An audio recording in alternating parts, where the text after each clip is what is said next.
What's up guys, thank you for checking out this video. My name is Kevin with Auto Design, and today we're going to be installing the new rear spats on this brand new Ford Mustang. Stay tuned. Alright guys, so purchasing the rear spats, you have two options. One with the fin, which is one piece bented into shape, making it nice, strong, and durable. Or you can get it without the fin, which is basically a flat piece. So some advantages of purchasing a real Nia splitter is one, it's made out of ABS plastic, and since it's going to be sitting right next to your exhaust, it can actually take the heat without warping like other materials. Two, it already comes with all the pre-drilled holes for a quick, easy installation. And three, if you get the fins, you get this nice, cool texture look for the outside. The advantage of using an ABS plastic to make these splitters is that it can actually hold its own weight.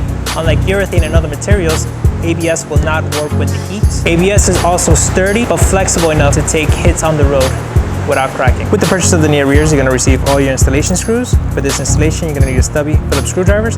And for a quick installation, we recommend the angle driver. All right guys, always think safety first. If you're gonna jack up the car, use jack stands for safety. In this case, we're gonna use the angle driver, so we'll just creep up underneath. All right guys, first things first, you wanna wipe down the bottom of the bumper, make sure there's no debris, anything stuck underneath. All right guys, so you're gonna see three pre-drilled holes here.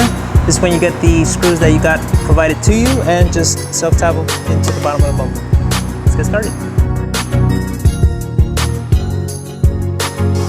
All right guys, now that all the screws are in halfway, get the stubby Phillips screwdriver and hand tighten every single one of them.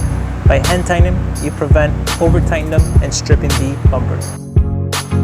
All right guys, once all the screws are tight, do the same thing for the other side and you're good to go.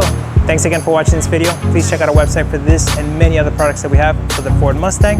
If you have any questions, just comment below. We'll get right back to you. Thanks again.